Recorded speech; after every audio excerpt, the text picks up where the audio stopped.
Hey guys, in this video, I'll show you how to add subdomain in Cloudflare. First, log into your Cloudflare account.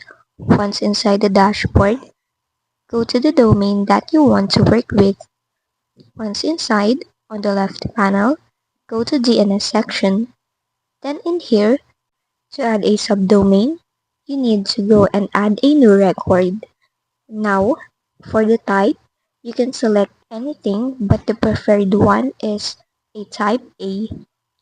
Now, the name field will serve as your subdomain. Then for here, I have my domain, which is freeze.net.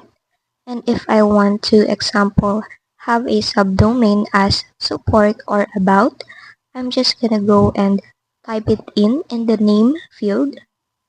Then, you will see an example just above it. Now, for the IP address, you need to copy the same IP from your same record. Then, go ahead and paste it in the field of your new record. Once done, hit on Save button. And as you can see, your subdomain is now saved. And that's just basically it. That's how you add a subdomain in Cloudflare. If this video helped you, don't forget to like, subscribe, and hit the bell icon for more tutorials.